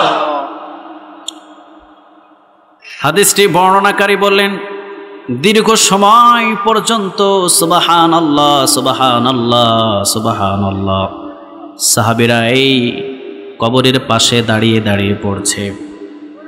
ফাসাব্বাহনা যাবানান তাবিলা, দীর্ঘ সময় পর্যন্ত সাহাবীরা সুবহানাল্লাহ পড়লেন। বিশ্বনবীজি বললেন, এবার পড়ো ফাহাল্লিলু লা ইলাহা ইল্লাল্লাহ। সমস্ত সাহাবীগুলো পড়া শুরু করলেন, লা ইলাহা। সবাই বলেন লা ইলাহা। দীর্ঘ সময় পর্যন্ত ফাহাল্লান্না যাবানান তাবিলা, দীর্ঘ সময় পর্যন্ত লা ইলাহা ইল্লাল্লাহ দীর্ঘ সময় পর্যন্ত পড়লেন। বিশ্বনবীজি বললেন, এবার পড়ো ফাকাব্বারু, আল্লাহু আকবার। সমস্ত সাহাবীগুলো দীর্ঘ সময় পর্যন্ত পড়লেন আল্লাহু আকবার। ফাকাব্বারনা যাবানান তাবিলা, দীর্ঘ সময় পর্যন্ত আল্লাহু আকবার আল্লাহু আকবার আল্লাহু আকবার দীর্ঘ সময় পর্যন্ত পড়লেন। বিশ্বনবীজি বললেন, ফাকাব্বারনা যাবানান তাবিলা আলা ফারজিউ, এবার সবাই চলে যাও। ও মিয়া, সুবহানাল্লাহ পড়ালেন দীর্ঘ সময়, লা ইলাহা ইল্লাল্লাহ পড়ালেন দীর্ঘ সময়, আল্লাহু আকবার পড়ালেন দীর্ঘ সময়, এখন বলছেন চলে যাও। এই জায়গার ভিতরে প্রশ্ন থাকে কি থাকে না? এতগুলো সাহাবীদেরকে দাফন করলাম, এতগুলো মানুষদেরকে দাফন করলাম, আজ পর্যন্ত কোনোদিন এই তিনটি তাসবিহ আমাদেরকে দিয়ে আপনি পড়ান নাই, আজকে কেন পড়ালেন? ও নবী, আজকে আমাদেরকে বলতে হবে। বিশ্বনবীজি বললেন, হযরত সাদ ইবনে মুআজ রাদিয়াল্লাহু তাআলা আনহু অনেক মুরব্বী সাহাবী ছিলেন, আমি বিশ্বনবী অনেক সম্মান করতাম তাকে, কিন্তু তিনি যখন দুনিয়া থেকে বিদায় হয়ে গেলেন, আল্লাহ রাব্বুল আলামিনের আরশ পর্যন্ত তিনি বিদায় হওয়ার কারণে কেঁপে উঠেছে। ঘটনাটা আমি বলছি না, সময় নেই, শুধু এতটুকু জানেন, বিশ্বনবীজি বললেন, আমি জানাজার নামাজে দাঁড়ালাম। এই সাহাবীর ইন্তেকালে আল্লাহ রাব্বুল আলামিনের পক্ষ থেকে একজন দুইজন নয়, ৭০,০০০ ফেরেশতা জানাজার নামাজে পাঠিয়েছেন কে? যেই ফেরেশতাদের চাইতে আর কোনো নিষ্পাপ কেউ নাই। একজন দুইজন তিনজন নয়, ৭০,০০০ ফেরেশতা এসেছে জানাজার নামাজে। এরপরেও জানাজার নামাজে আসার পর এই সাহাবীকে যখন দাফন করা হয়েছে, দুই পাশের মাটি একটু একটু একটু করে চাপতে আসে। আল্লাহু আকবার। এত বড় জবরদস্ত সাহাবীর যদি এমন পরিস্থিতি হয়, আমার আর আপনার কি খবর? আমার আপনার কি খবর? যার মৃত্যুতে আল্লাহর আরশ কেঁপে উঠেছে, ৭০,০০০ ফেরেশতা যার জানাজার নামাজে হাজির হয়েছে, আল্লাহর পরেই যার সম্মান সেই নবী যেই জানাজার নামাজে হাজির, হাজার হাজার সাহাবী যেই জানাজার নামাজে হাজির, তাকে কবর চাপ দেওয়ার জন্য একটু একটু করে অগ্রসর হয়। বিশ্বনবীজি বললেন, ইন্নী আরা মা লা তারাউন, ইন্নী আরা মা লা তারাউন, ইন্নী আরা মা লা তারাউন। আমি বিশ্বনবী যা দেখি তোমরা কখনো দেখতে পারো? তোমাদের চোখে ওইগুলো দেখা যায় না। আমি রাসূল যা দেখি তোমরা দেখতে পাও না। আমি রাসূলের চোখে যেইগুলো দেখা যায় তোমরা অনেকটা ওইগুলো দেখো না। কিন্তু রাসূল কি গায়েব জানতেন? সবাই কয় না জানতেন। রাসূলের গায়েব জানার প্রয়োজনটা কি? 24 ঘন্টা যার সাথে সম্পর্ক। সুবহানাল্লাহ বলবেন না? 24 ঘন্টা যার সাথে সম্পর্ক, তিনি ঘুমান এরপরেও তার সাথে সম্পর্ক। সুবহানাল্লাহ বলেন। তার কি গায়েব জানা লাগে? কথা বলেন, লাগে? লাগে। এত বড় একজন জবরদস্ত সাহাবী, ৭০,০০০ ফেরেশতা, আল্লাহর আরশ পর্যন্ত কেঁপে উঠেছে যার মৃত্যুতে। বিশ্বনবী নিজেও তাকে মুরব্বী সাহাবী বলে সম্মান করতেন, কিন্তু কবর চাপ দেওয়ার জন্য একটু একটু করে আগাইতে হয়। বিশ্বনবীজি বলেন, কবরের চাপটা বড় মারাত্মক চাপ। এক পাজরের হাড়গুলো এইভাবে আরেক পাজরে ঢুকিয়ে দেবে, কেউ সহ্য করতে পারবে না। ও ফাতিমা, আমি বিশ্বনবীর মেয়ে বলে অন্ধকার কবর তোমাকে ছেড়ে দেবে না। ও আলী, বিশ্বনবীর জামাই বলে কখনো মাপ পাবা না। ও আবু বকর, বিশ্বনবীর সাহাবী বলে কখনো মাপ পাবে না। ওমর, বিশ্বনবীর সাহাবী বলে কখনো মাপ পাবে না। আমল যদি ভালো হয়ে যায় কবর তোমাদেরকে হয়তোবা ছেড়ে দেবে, আর যদি আমল খারাপ হয়ে যায় অন্ধকার কবরটা জাহান্নামের টুকরা বানিয়ে দেবে কে? কিন্তু কবরের চাপটা বড় মারাত্মক। এত বড় জবরদস্ত একজন সাহাবী, এরপরেও সাহাবীকে ছাড়তে চায় না, দুই পাশ থেকে একটু একটু করে আসে। বিশ্বনবীজি বললেন, আমি দেখলাম দুই পার্শ্বে থেকে একটু একটু আসে, এই জন্য তোমাদেরকে ডাক দিয়ে বললাম সবাই পড়ো সুবহানাল্লাহ। যখন সুবহানাল্লাহ পড়া শুরু করলে চাপ দেওয়া থেকে এবার একটু একটু দূরে দূরে চলে যায়। সুবহানাল্লাহ নাই? যখন তোমরা সহ আমি বিশ্বনবী সহ আমার এই সাহাবীর জন্যে যখন অন্ধকার কবরের পাশে দাঁড়িয়ে দাঁড়িয়ে যখন পড়লাম সুবহানাল্লাহ সুবহানাল্লাহ, তখন এই কবরের চাপ দেওয়া তো দূরের কথা, এখন আস্তে আস্তে দূরে দূরে সরে যায়। একটু পরে আমি বললাম পড়ো লা ইলাহা ইল্লাল্লাহ। যখন লা ইলাহা ইল্লাল্লাহ আমরা সবাই পড়া শুরু করলাম, আর একটু দূরে দূরে চলে যায়। সুবহানাল্লাহ পড়েন। যখন পড়লাম আল্লাহু আকবার আল্লাহু আকবার আল্লাহু আকবার, তখন এমন প্রশস্ত হয়েছে ওই সাহাবীর চোখের দৃষ্টি যতদূর পর্যন্ত যায় ততদূর পর্যন্ত আল্লাহ কবরটাকে প্রশস্ত করে দিয়েছে। এখন বোঝা যায় অন্ধকার কবরের ভিতরে চাপের সিস্টেম আছে না নাই? এটা পৃথিবীর কেউ দেখে নাই, দেখেছেন আল্লাহর পরে যার সম্মানের স্থান, তিনি হলেন মুহাম্মাদুর রাসূলুল্লাহ। তবে তিনটা কারণে, জোরে বলেন কয়টা? তিনটা কারণে কবরের আযাব আল্লাহ মাফ করে দেবে। দুইটা হলো আল্লাহর হাতে, আর একটা আল্লাহ রাব্বুল আলামিন বললেন বান্দা একটা আমি তোর হাতে দিয়ে দিলাম। দুইটা রাখছেন কার হাতে? সবাই বলেন কার হাতে? একটা আমাদের হাতে দিয়ে দিয়েছেন কে? প্রথম নাম্বার হলো বৃহস্পতিবার। বৃহস্পতিবার রাত থেকে জুমার দিনের আসর নামাজ পর্যন্ত কেউ যদি দুনিয়া থেকে বিদায় হয়ে যায়, তাকে যদি এতটুকু সময়ের ভিতরে দাফন করে দেওয়া হয়, বিশ্বনবীজি বলেন ওই লোকটার কবরের চাপ থেকে আল্লাহ তাকে মাফ করে দেবে। বৃহস্পতিবারে কে মারা যাবেন কেউ কি বলা যাবে? কেউ কি বলা যাবে? এইটা কার হাতে? বিশ্বনবীজি বললেন, কেউ যদি রমজান মাসের ভিতরে দুনিয়া থেকে বিদায় হয়ে যায়, আল্লাহ রাব্বুল আলামিন কবরের চাপ থেকে তারে বাঁচাইয়া দেবে। এখন বলেন দেখি, আমি আর আপনি রমজান মাসে দুনিয়া থেকে বিদায় হব নাকি কোন মাসে বিদায় হব, এটার বন্দোবস্ত করবে কে?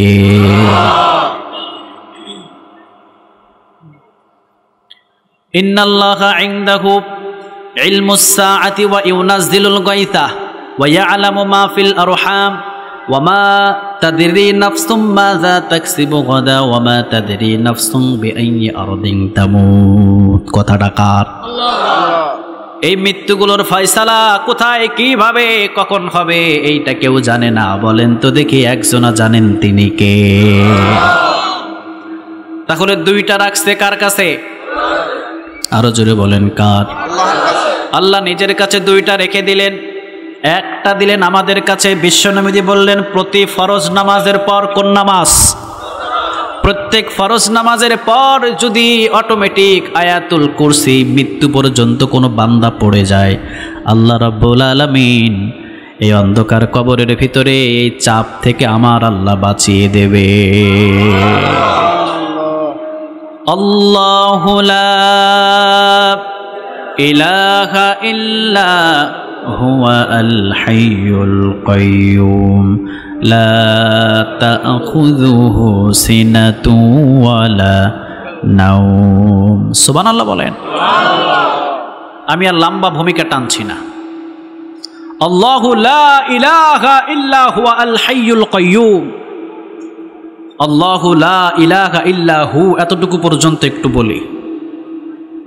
আল্লাহু লা ইলাহা ইল্লা হুয়া আল হাইয়ুল কাইয়ুম। বলেন তো দিনে আমাদের রব কে? আওয়াজ দিয়ে বলতে হবে, আমাদের রব কে? আল্লাহ বলছেন, তোদের রব আমি। বান্দারে, পৃথিবীর শুধু মানুষ যদি আমাকে রব হিসাবে না মানে, কিন্তু আসমান এবং জমিনের ভিতরে যা কিছু আছে সবাই রব হিসাবে তার হুকুম মানে। বলেন তো তিনি কে? আল্লাহ বলেন, আফাগায়রা দীনিল্লাহি ইয়াবগুনা ওয়া লাহু আসলামা মান ফিস সামাওয়াতি ওয়াল আরদ তাওআন ওয়া কারহান ওয়া ইলাইহি ইউরজাউন। কথাটা কার? আল্লাহ বললেন, আসমানে এবং জমিনে যা কিছু আছে, বান্দা মানুষ যদি আমার হুকুম না মানে, আমাকে রব হিসাবে না মানে, আমাকে আল্লাহ হিসাবে না মানে, আসমান এবং জমিনের ভিতরে যা কিছু আছে সবাই আল্লাহ হিসাবে, রব হিসাবে একজনাকে মানে। বলেন তিনি কে? প্রমাণ নেন। পৃথিবীর কেউ আপনার হুকুম মানছে না। আল্লাহ বলছেন, আমার হুকুম পৃথিবীর কেউ মানছে না, কোনো মানুষ মানে না। তবে হ্যাঁ, মানুষ ছাড়া পৃথিবীতে যা কিছু আছে সবাই হুকুম মানে কার? একটা প্রমাণ, মারাজাল বাহরাইনি ইয়ালতাকিয়ানি বাইনাহুমা বারাযাকুল্লা ইয়াবগিয়ান ফাবিআইয়ি আলা'i রাব্বিকুমা তুকাদ্দিবান। আল্লাহ রাব্বুল আলামিন বলছেন, পৃথিবীর মানুষ ছাড়া সব প্রাণীগুলো একজনের হুকুম মানে। বলেন তিনি কে? আল্লাহ বলছেন, মারাজাল বাহরাইনি ইয়ালতাকিয়ানি বাইনাহুমা বারাযাকুল্লা ইয়াবগিয়ান। একদিকে লবণাক্ত পানি, আরেকদিকে মিঠা পানি। একই সাগরের ভিতরে কয় ধরনের পানি? আওয়াজ দিয়ে বলেন, কয় ধরনের? একদিকে হলো লবণাক্ত পানি, আরেকদিকে হলো মিঠা পানি।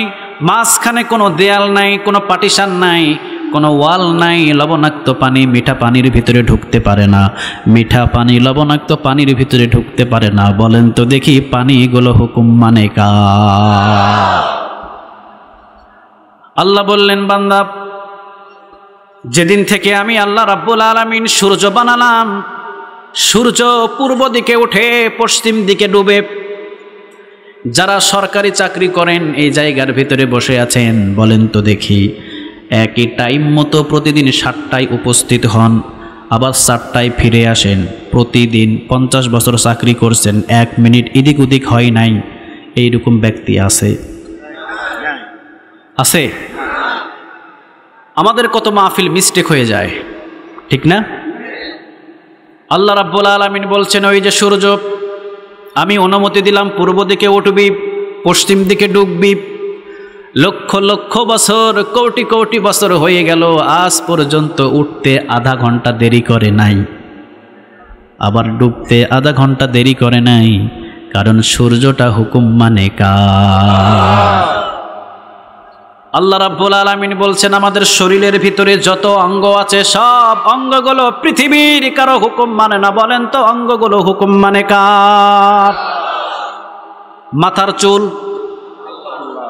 চোখের ভুরু, চোখের পাপড়ি, এই তিনটার বয়স এক, ঠিক কিনা? জন্ম নেওয়ার সময় মাথায় চুল ছিল কি ছিল না? ছিল, ছিল। চোখের ভুরু, চোখের পাপড়ি, বলেন তো দেখি এ পর্যন্ত যতদিন এমন জায়গায় দুনিয়ার ভিতরে ভ্রমণ করেছেন, কতবার যে মাথার চুল কেটেছেন, কোনো কি হিসাব আছে? স্টেজের ভিতরে কেউ হিসাব রাখছেন? মাথার চুল কতবার কাটছি, কোনো হিসাব আছে? চোখের ভুরু কয়দিন কাটছেন? কথা কন না কেন? চোখের পাপড়ি কয়দিন কাটছেন? বয়স তো এক। আল্লাহ রাব্বুল আলামিন বলেন, মাথার চুল তুই বড় হবি। বড় হওয়া শুরু হলো। আল্লাহ বললেন, যদিও চোখের পাপড়ি, চোখের ভুরু তোর চুল, কিন্তু তুই বড় হতে পারবি না, বান্দার বড় ক্ষতি হয়ে যাবে। চুলগুলো বলে, আল্লাহ আপনি হুকুম দিয়েছেন বড় হব না। 40 বছর 50 বছর পর্যন্ত মাথার চুল কাটার জন্য 1000 সেলুনে যাওয়া লাগে। চোখের পাপড়ি, চোখের ভুরু বড় হয় না। বলেন তো চুলগুলো হুকুম মানে কার? এই জন্য আল্লাহ রাব্বুল আলামিন বলছেন, বান্দারে বড় স্বার্থপর তোরা, বড় স্বার্থপর। পৃথিবীর সবগুলো আমার হুকুম মানে, শুধুমাত্র তুই আমার হুকুম মানিস না। আজান হয়, দোকানের ভিতরে বসে থাকে, আল্লাহরে সেজদা দিতে যায় না, আছে না নাই? নিয়ত করে বসে আছে, এখনো পর্যন্ত ফজর নামাজ পড়ব না, আছে নাকি এরকম নিয়ত? কথা বলেন, আছে? আছে। এইভাবে জীবন চলবে না। সাআদ সালামিরে আল্লাহ সম্মান এমনি এমনি দেয় নাই। সম্মান নিতে হলে কষ্টের প্রয়োজন আছে না? না, অনেক কষ্টের প্রয়োজন আছে, অনেক কষ্টের প্রয়োজন। তাহলে পৃথিবীর সব কিছু হুকুম মানে কার? কার হুকুম মানে? সবাই বলেন কার? আমরা যদিও আল্লাহু লা ইলাহা ইল্লা হুয়া আল হাইয়ুল কাইয়ুম, রব হিসাবে, আল্লাহ হিসাবে কিছু মানুষ আছে আল্লাহরে মানি না, কিন্তু পৃথিবীতে যত কিছু আছে সবাই হুকুম মানে একজন, আর বলেন তিনি কে? হুয়াল হাইয়ুল কাইয়ুম, তিনি চিরঞ্জীব, তিনি চিরস্থায়ী। মানুষের যৌবনটা হলো 3 ভাগে বিভক্ত। জোরে বলেন কয় ভাগ? শিশুকাল, যৌবনকাল, বৃদ্ধকাল। একই বয়সের মানুষ। যখন বয়স ছিল 30 বছর তখন শক্তি ছিল একরকম, এখন বয়স হয়েছে 90 বছর, শক্তি কি আগের মতো? কথা বলেন, শক্তি আগের মতো? যখন হয়ে যাবে 100 তখন বিছানা থেকে উঠতেও পারে না, ঠিক না? কেন রে ভাই? আল্লাহ বললেন, তোরা ক্ষমতার মালিক নয়, ক্ষমতার মালিক একজন, বলেন তিনি কে? আল্লাহ কি আমাদের মতো 3 কাল নিয়ে আসে? আল্লাহর কাল হইল কয়টা? সবাই বলেন কয়টা? আল্লাহ বলে, বান্দা মনে করিস না আমি বুড়া হয়ে গেছি, মনে করিস না আমি বৃদ্ধ, তোদের মতো 3টা কাল নিয়ে আমি আছি না। আমার কাল হলো একটা। আমি আগেও যেমন ছিলাম এখনো তেমন আছি, ভবিষ্যতেও ওই রকম থাকবেন একজন, তিনি কে? আল্লাহ বলছেন, আমি যে ফেরাউনকে শেষ করেছি, আমি যে নমরুদকে শেষ করেছি, এখন 90 নমরুদ, 90 ফেরাউন যে পৃথিবীর ভিতরে জন্ম নিয়েছে। মনে করিস না আমি যে শেষ করতে পারি না, এমনটা না। তবে আমি ধরি না, যদি একবার ধরি ইন্দুরের গর্ত খুঁজে পাবি না। ধরি না আমি, কিন্তু যখন একবার ধরবো ইন্দুরের গর্ত খুঁজে পাবি না। চিল্লা বলো ঠিক কিনা? মনে করিস না যে আমার বল পড়ে গেছে, শক্তি কমে গেছে, না, আমি এখন চোখে কম দেখি না, তোদের মতো মনে করিস না। আমি এমন চিরঞ্জীব, সবার মৃত্যু আছে, মৃত্যু নাই একজন, আর বলেন তিনি কে? আল্লাহ। এবার আল্লাহ রাব্বুল আলামিন বলছেন লা তাখুযুহু সিনাতু ওয়ালা নাওম। আল্লাহ বলছেন বান্দা তোদের ঘুমের প্রয়োজন আছে, কিন্তু একজনা বিন্দু মাত্র ঘুমায় না, তন্দ্রামিও নাই। বলেন তো তিনি কে? আমরা সবাই ঘুমাই না কে? আরো জোরে বলেন কে? আল্লাহ বলেন দুইটা কারণে আমি ঘুমাই না। জোরে বলেন কয়টা? মুসা আলাইহিস সালাম সবচাইতে আল্লাহর সাথে বেশি তর্ক বিতর্ক করতেন, সবচাইতে বেশি কথা বলতেন। ছোট বাচ্চার মতো আল্লাহ রাব্বুল আলামিনের কাছে আকুতি মিনতি করতেন, ও রব আপনি নাকি ঘুমান না, আপনারা নাকি ঘুম নাই এখনো পর্যন্ত, নাকি আপনি কোনোদিন ঘুমান না? কেন আপনি ঘুমান না? কেমনে আপনি থাকেন? প্রশ্ন আসে না? কথা বলেন, আসে? আরে আপনি ঘুমান না কেন? আপনি ঘুমান না, কি জন্য আপনি ঘুমান না? ব্যাপারটা কি? আল্লাহ রাব্বুল আলামিন বললেন কি জন্য ঘুমায় না? আসো দেখি। দুইটা গ্লাস অথবা একটা গ্লাস মুসা আলাইহিস সালামের হাতের ভিতরে ধরিয়ে দিলেন। বলেন তো দেখি ঘুম দেওয়ার মালিক একজন, তিনি কে? আলাম নাজআলিল আরদা মিহাদাও ওয়াল জিবালা আওতাদাও ওয়া খালাকনাকুম আজওয়াজা ওয়াজআলনা নাওমাকুম সুবাতা। ঘুম পৃথিবীর কেউ দেয় না, ঘুম দেয় একজন, তিনি কে? আল্লাহ রাব্বুল আলামিন প্রত্যেকটা মানুষের ঘুম দেয়। 10 তলা flat, air condition, spray room, spray সব চাইতে জাসিম, নরম এবং বক্স খাট। রাতের 3টা বেজে যায়, 10টা বড়ি খায়, এরপরেও তাকায় আছে, ঘুম হয় না। আছে না নাই? সারাদিন রিক্সা টানে, মোটা চালের আলু ভর্তা, পাতলা ডাল দিয়ে ভাত, দরজাও লাগায় নাই, ঘুমাইছে। মনে হয় ইঞ্জিল টাকেরও ফেল, টাটা গাড়ির ইঞ্জিলও ফেল, এমন লাখ ডাকানি ডাকায়। ওয়াজআলনা নাওমাকুম সুবাতা। ঘুম দেয় কে? আল্লাহ। সবাই বলেন ঘুম দেয় কে? আল্লাহ বলেন ঘুম এইটা হলো একটা ব্যাটারি চার্জ। যার ঘুম নাই সারা দিনের ভিতরে তার অশান্তি, আর যার এই 2 চোখে ঘুম আছে সারা দিনের ভিতরে শান্তি দিয়ে দিবে কে? পয়গম্বর মুসা আলাইহিস সালাম বলেন আল্লাহ আপনি ঘুমান না, কি জন্যে ঘুমান না? আল্লাহ রাব্বুল আলামিন বললেন নাই, কি জন্যে ঘুমায় নাই একটু দেখ। 2 হাতের ভিতরে 2টা গ্লাস দিয়ে দাঁড় করায়া দিলেন। ঘুমের অনুমতি দিলেন কে? কারণ ঘুম তো পৃথিবীর কারো হুকুম শোনে না, ঘুমগুলো একজনের হুকুম শুনে। বলেন তিনি কে? মুসা আলাইহিস সালামের দিকে নজর করে বললেন যা ঘুম, মুসারে ধর। বলতে দেরি, ধরতে দেরি নাই, তন্দ্রামি শুরু। বলেন তো দিকে ঘুমাইলে হাতের ভিতরে কোনো কিছু নিয়ে থাকা যায়? হাতের ভিতরে থেকে ছেড়ে দিলেন, সাথে সাথে পড়ে গেল, লাফ দিয়ে উঠলেন পয়গম্বর মুসা আলাইহিস সালাম। আল্লাহ রাব্বুল আলামিন বললেন এইবার বুঝেছো তুমি কেন আমি ঘুমাই না? ও পয়গম্বর মুসা আলাইহিস সালাম, হাতের ভিতরে 2টা গ্লাস দিলাম, ঘুমের কারণে ধরে রাখতে পারো নাই। আমি আল্লাহ রাব্বুল আলামিনের 2 হাতের ভিতরে আসমান এবং জমিন সমস্ত কিছু এইভাবে ধরে আছি। আমি রব যদি ঘুমিয়ে যায় কখন যে পড়ে যাবে, ভেঙে যাবে, বিন্দু পরিমাণও টের পাওয়া যাবে না। এই জন্য ঘুমাই না কে? আরো জোরে বলেন কে? দ্বিতীয় নম্বরে ঘুমায় না রাতের 2টা বাজে, যে পাশের রাস্তা, অন্ধকার রাস্তা অথবা পাশেই একটা নদী, নদীর ভিতরে রাতের 2টা বাজে, চূড়ান্ত বীর্যপাত এবং চূড়ান্তভাবে এমনভাবে আকাশের ভিতরে মেঘ জমা দিয়েছে, ইলিশ মাছ ধরার জন্য রাতের 2টা বাজে আপনি সাগরের মধ্যখানে। বাবারে ডাক দিলেন, বাবা কি যেতে পারবে? বজ্রপাত, চতুর্দিকে তুফান। বাবারে ডাক দিলেন, বিপদের ভিতরে পড়ে, বাবা শুনবে না। মাকে ডাক দিলেন রাতের 2টা বাজে, মাও শুনবে না। আপনি আপনার বন্ধুকে ডাক দিলে বন্ধুও যাবে না। পাড়া পড়শিরে ডাক দিলে সাগরের মধ্যখান থেকে আপনাকে রক্ষা করার জন্য রাতের 2টা বাজে কোনো বন্ধু বান্ধব যাবে না, কারণ সবাই ঘুমে। আল্লাহ রাব্বুল আলামিন বলে ও বান্দা, রাতের 2টা বাজে, রাতের 1টা বাজে, যখন তুই আমাকে সেজদায় পড়ে আল্লাহ বলে ডাক দিবি, আমি আল্লাহ যদি ঘুমের ভিতরে থেকে যায়, বান্দা তোর চাহিদাগুলো পূরণ করবে কে? কি রে বান্দা, তুই রাতের 2টা বাজে আমারে ডাক দিলি আর আমি মালিক ঘুমে, রাতের 1টা বাজে ডাক দিলি আমি মালিক ঘুমে, রাতের 3টা বাজে সেজদায় পড়ে কান্না করছিস আমি ঘুমে, তোর কান্নার আওয়াজ আমার কানে আসে না। এমন আল্লাহ আমি নই। 24টা ঘন্টায় যখন তুই ডাক দিবি লাব্বাইক সাদাইক বলে আমি আল্লাহ তোর ডাকে সাড়া দিয়ে দেব। তুই ডাকবি একবার, আমি আল্লাহ উত্তর দেব 70 বার। সুবহানাল্লাহ সুবহানাল্লাহ বাড়িতে গিয়ে বললেন। এই জন্য আল্লাহ বললেন লা তাখুযুহু সিনাতু ওয়ালা নাউম লাহু মা ফিস সামাওয়াতি ওয়া মা ফিল, আসমান এবং জমিনের ভিতরে যা কিছু আছে সবগুলো কার?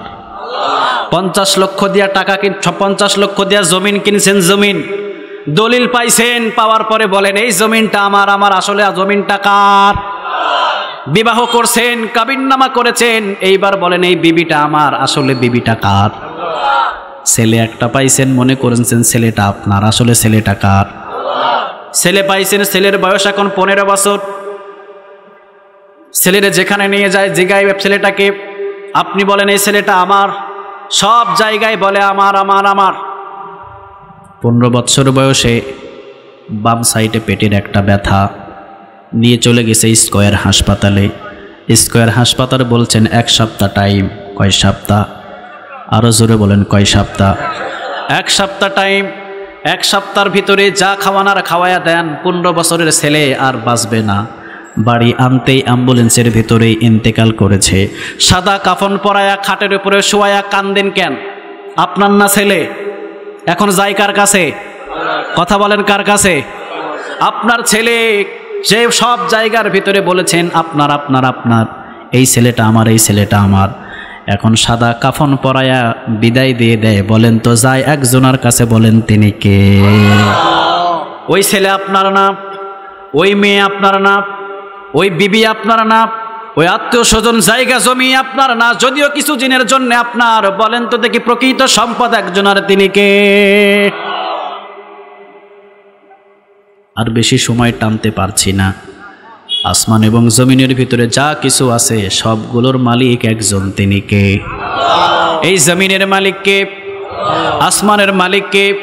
আর জোরে বলেন কে?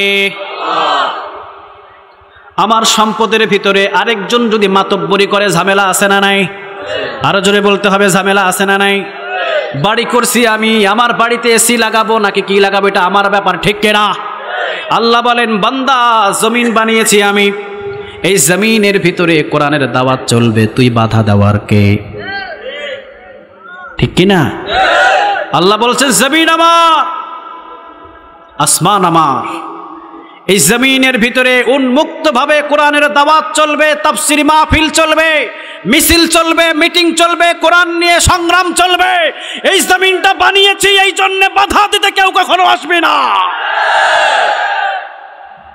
আল্লাহ বানাইছে এই জন্যে। আমি আর বাড়াতে চাচ্ছি না কথা, শুধু বলো আমার, আমার ক্ষমতা আমার, 52,500 বর্গ মাইলের বাংলাদেশ আমার, আমি হলাম বাংলাদেশের অমুক, আমি হলাম বাংলাদেশের তমুক। আল্লাহ বলছেন লাহু মা ফিস সামাওয়াতি ওয়া মা ফিল আরদ, আসল মালিক একজন, বলেন তিনি কে?